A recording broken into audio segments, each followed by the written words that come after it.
Welcome to another edition of the REPMO Recap Show, presented by Absolute Roofing. We've got district football, district cross country, and a sneak peek, believe it or not, at basketball a little bit later on. But first, district football. The Tigers hosted Springfield Central. The Bulldogs didn't have a win all year, so needed everything to go right to even stay in the game, and it started off all wrong. They received the opening kickoff, fumbled it. Republic got it, and it didn't take very long for the Tigers to get into the end zone. It was Matthew Pelfrey running for the first score. The Tigers kicked it off again. That one dropped untouched. It bounced to a Tiger. Republic had it back, and all of a sudden, on this touchdown run by Owen Clare, it was 14-0. Bulldogs had not even run a play from scrimmage offensively yet. And then when they did get it, it was 3 and out, and the defense all over them. You see Grayson Hart make the tackle there. Keegan Hunt splits the defense, comes in and blows up that play. Tiger defense was good all night, and again, the offense just kept rolling. Another touchdown for Pelfrey there. It was 35-0 at halftime. They scored there on a touchdown run by Trenton Coleman. Here's a pitch out to James Richmond. He goes around the edge for a second-half touchdown, and the Tigers led 49-7 at that point. Last offensive touchdown of the game was on this handoff to Nolan Lashley. He gets into the end zone.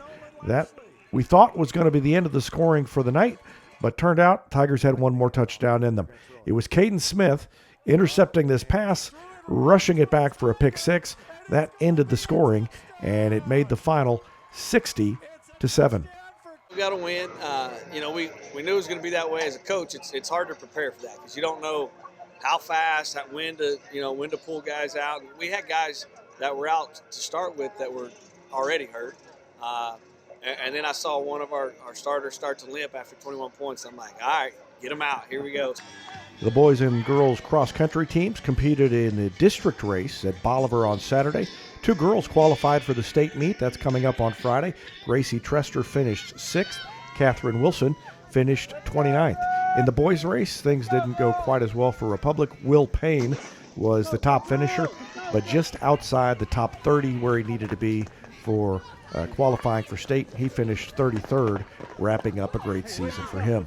For me, this is my 3rd official race of the season out of 10. So I knew I could make it from what I ran at COC last meet, but I still just needed to hold myself to a standard that I might not be able to make it because I knew I still had to work for it. We were all together, and all I could hear was screaming, and I knew how to give it everything, and it was a fight. Beginning of the season, I would have never guessed I would make it to state, and so I'm just so happy I get to do it, and I get to run with Gracie, and so I'm just so excited. And winter sports practices are underway at the high school, including girls basketball, under new head coach Tori Mooneyham. The longtime JV assistant has started her season and leading practices. I caught up to her to ask her how it's gone. After you've done something the same way for 25 years, it's definitely a change. If anyone knows me, they know that I don't do change well, but I think it's been a good transition. I have a great staff, and obviously it's different without having Coach Flood here, but we're excited to get started. And now it's time for a Tiger Triple Take presented by State Farm agent Sarah Rader. This week, a double triple take with Logan and Keegan Hunt. Have any pregame routines, any superstitions that you have separately or that you share? I have to get a nap that's exactly 30 minutes long every single time. And if I don't do that, then I'll either be too tired or I'll feel like I need to sleep. I also have to listen to music on the way to school to get myself amped up. Mine would have to be my white undershirt. I usually wear that every game, and if I don't, then I don't think I play the best. If you could have any superpower to use in football, what would it be? I would say super speed. I guess it would kind of be hard to determine that because refs, I guess, don't have super speed, so jumping off the ball pretty fast would be kind of hard to determine if you get false start, but I feel like it'd work in a manner like you could move a lot faster and hawk down quarterbacks. So I think super speed would be probably one I'd like. For me, it would probably be flight.